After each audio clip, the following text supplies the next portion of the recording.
اللہ کا بڑا کرم ہے کہ اس نے ہمیں اس مقدس مہینے میں اپنے کلام پاک کو سننے کی اور سنانے کی توفیق عطا فرمائی ہے۔ یہ اس ذات اقدس سے نکلا ہوا کلام ہے۔ اللہ بڑے ہیں، اللہ کا کلام بھی بڑا ہے۔ کیسی قیمت اس کلام کی ہم اندازہ نہیں لگا سکتے۔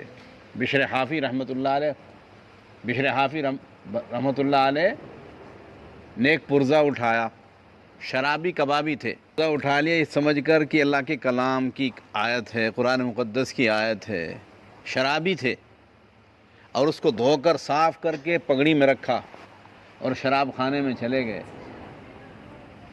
اللہ کے کلام کی عظمت کرنے والا محروم نہیں رکھا جاتا، اور اس کی بے حرمتی کرنے والا بھی اللہ کے عذاب سے بچ نہیں سکتا۔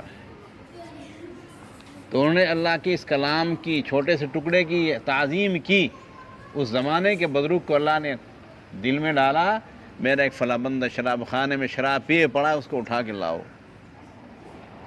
جنید بغدادی رحمۃ اللہ علیہ شراب خانے میں جا رہے ہیں اور وہ اللہ کا بندہ شراب پیے پڑا ہے، مگر اللہ کے کلام کے چھوٹے سے پرزے کی برکت نے، اس کی تعظیم نے اللہ سبحانہ و تعالیٰ کی رحمت کو اس کی طرف متوجہ کر دیا، اور دیکھا کہ وہ نشے میں مست ہیں۔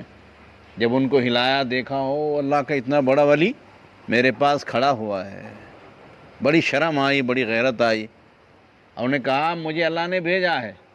تو پھر اور شرم آئی، آج یہ ساری چیزیں چھوڑ دی، شراب بھی چھوڑ دی، اللہ کے ولی بن گئے۔ اور ایسے ولی بنے اللہ کے، پھر جب انہیں معلوم ہوا قرآن کریم میں اللہ نے فرمایا ہم نے زمین کو بچھونا بنایا ہے، جعل لکم الارض فراشا، ہم نے تمہارے لیے زمین کو بچھونا بنایا، بستر بنایا۔ تو انہوں نے کہا، دل میں یہ کہا انہوں نے کہ جب اللہ نے زمین کو ہمارے لیے بچھونا اور بستر بنایا، بچھونے پر تو کوئی جوتے لے کر نہیں چلتا، بستر پر کوئی جوتے پہن کر نہیں چلتا، جوتا پہننا ہی چھوڑ دیا، ہمیشہ پیدل گھومتے تھے۔ اور اللہ کا کرم اتنا دیکھو، جب اللہ کی طرف متوجہ ہوتا ہے بندہ، اللہ کتنے متوجہ ہوتے ہیں۔ اللہ نے حکم دے دیا پرندوں کو بھی، درندوں کو بھی، چوپایوں کو بھی، ہر ایک کو حکم دے دیا میرا بشر جہاں سے گزرے اس راستے میں پاخانے نہیں کرنا، اس راستے کو گندہ نہیں کرنا ہے۔ راستہ بھی صاف رکھواتے تھے اللہ سبحانہ و تعالیٰ۔ اللہ ہمیں اپنے رب کو پہچاننے کی توفیق عطا فرما دے۔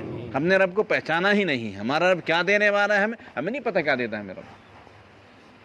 سب کچھ اسی کے قبضے میں ہے، سب کچھ وہی دینے والا ہے۔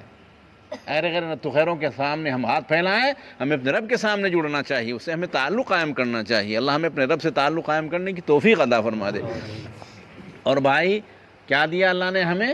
اگر ہم نے عظمت سے سنا اور سنایا ہے، ایک حرف پر باری تعالیٰ اگر قرآن کریم کا ایک حرف پڑھا جائے تو باری تعالیٰ 10 نیکیاں دیتے ہیں۔ یہ بغیر وضو کے پڑھنے کی بات ہے، وضو کے ساتھ اگر پڑھا جائے گا تو پھر باری تعالیٰ 25 نیکیاں دیتے ہیں۔ نماز میں اگر پڑھیں گے بیٹھ کر تو 50 دیں گے، نماز میں کھڑے ہو کر پڑھیں گے تو باری تعالیٰ 100 نیکیاں دیں گے۔ الحمد میں 5 حرف ہیں، الحمد میں، صرف الحمد میں کتنی ملیں گی بھائی؟ نماز میں اس کو کھڑے ہو کر پڑھنے پر 500 نیکیاں ملیں گی۔ اور اس مہینے باری تعالیٰ ہر نیکی کا ثواب 70 گنا کر رہے ہیں، 500 کو 70 میں ضرب دے تو 35,000 ہو جائیں گی۔ الحمد پر، صرف لفظ الحمد پر 35,000 نیکی اللہ میں دے رہے ہیں۔ کتنی بار امام صاحب نے الحمد پڑھا؟ اور سورہ فاتحہ کی بات الگ ہے۔